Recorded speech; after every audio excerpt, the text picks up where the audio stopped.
to even get access to go there. And look, we have, before you'll be able to do these things, these are deployments. Yeah. You need to, lay cables on the ground. ATES certified. You can't just take any cables there. These are European ATES certified that, has no oxygen in them so they don't explode stuff. We've laid cables, and if we have acres of land for one depot, and we've done all of these things to be able to give the result.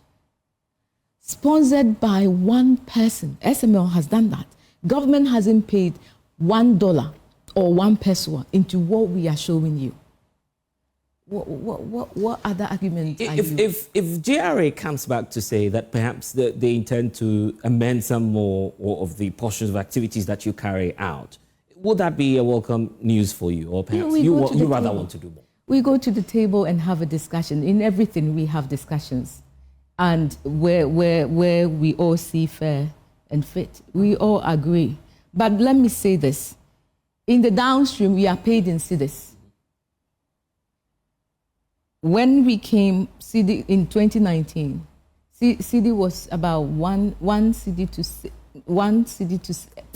to 6 CD. That was the rate at the time. Yeah, and we've had it, more than almost triple the price. The point I'm making is that nobody has taken us back to the table to have discussions. No. So the point I'm making is that the money we are receiving now, we are running at a loss. Because the CD was 6 CDs, 1 to 6. Now it's triple, almost triple the price. Now we are happy that it's coming to. So if and everything we do is in dollar, apart from the pay we pay our staff, the local operations. Everything is in dollar.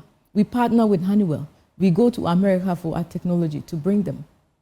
So you can imagine the situation we are in now. But we are not complaining, because I've said it somewhere that our commitment to this goes beyond contractual agreement. And you feel it's becoming much more of public service?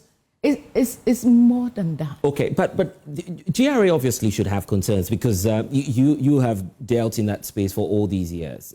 Obviously a reason for which they are basing their decision to review some of your activities downstream on the president then, his directive. But looking at the space you find yourself in now, what are the areas of improvement, especially for the GRA side? Do you have a feeling that there's need for more adjustment perhaps by the Revenue Authority so they are able to partner you better in delivering on revenue mobilization?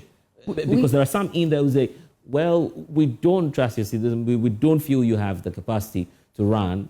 We should be looking for alternatives beyond the SML. We have a strong partnership with GRA.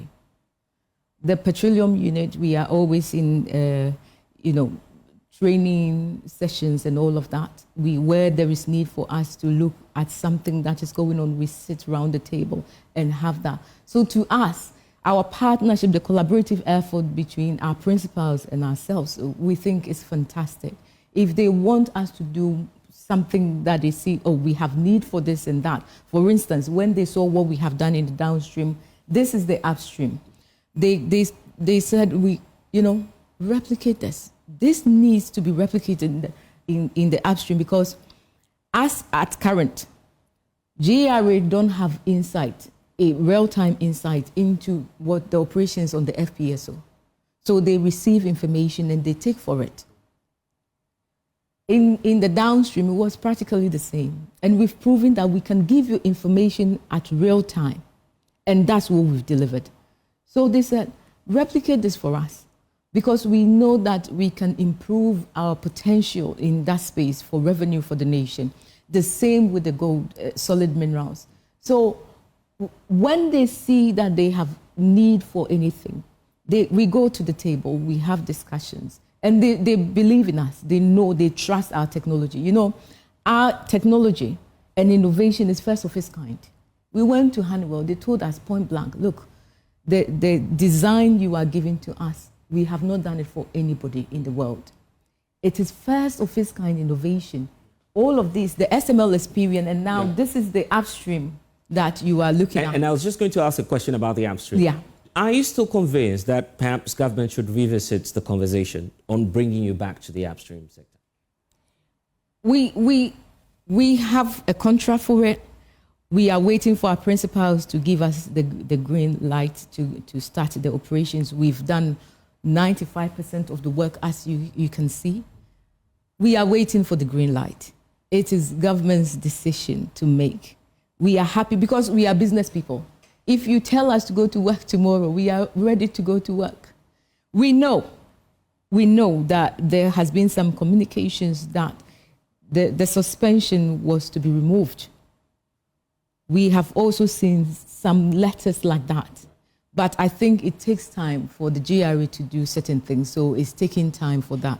But as to concerns with suspension from the previous government, we know we've seen letters that says different.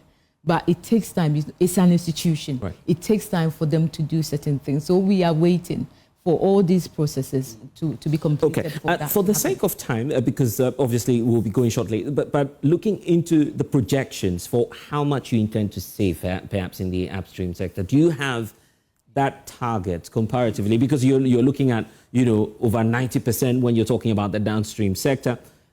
The upstream sector obviously demands a lot of technicality, a lot more work.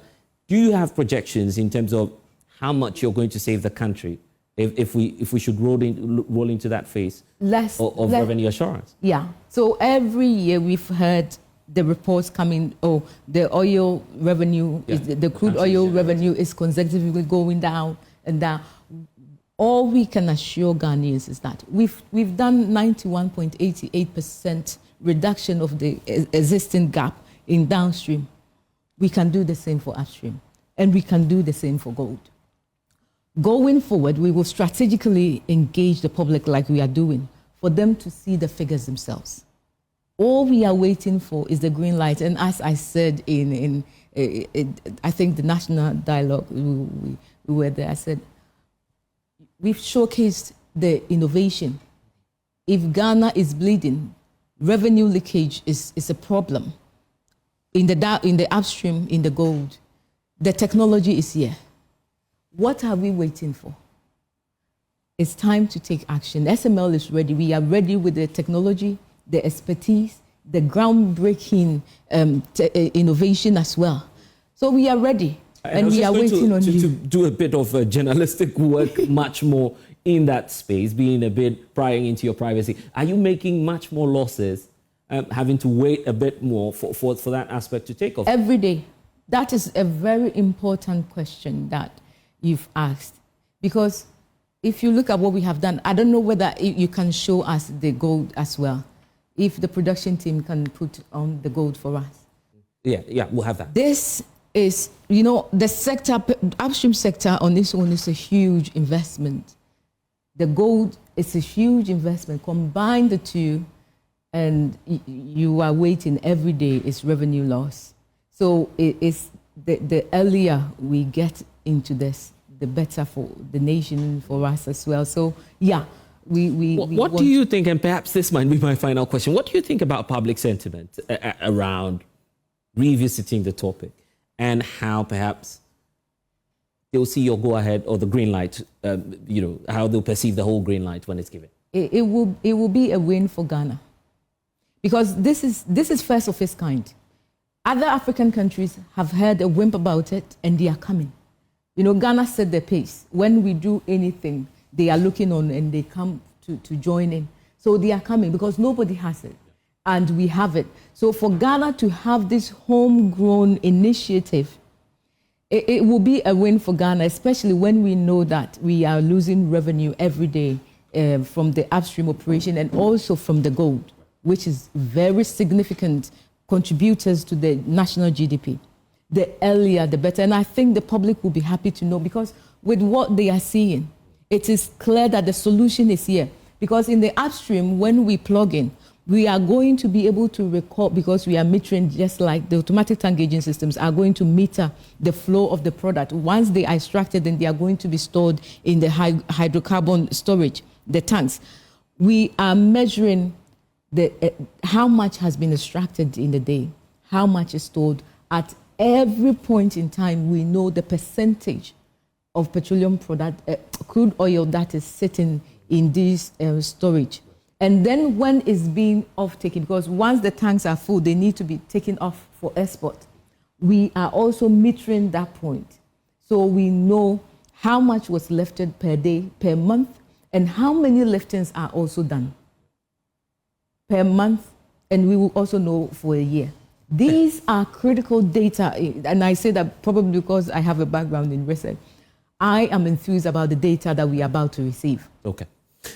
Yeah, it's just the start of the bigger conversation, but of course this is an insightful one, giving us a sense of some of your activities. Grateful indeed that you. Thank you for having us. Thank you. With us, and grateful to you as well, doing the listening and the viewing as well here on Upfront. We may bless us. We'll see you again, but until then, log on to myjoyonline.com. We have so many stories there for you to catch up on. Thanks for watching. Bye bye.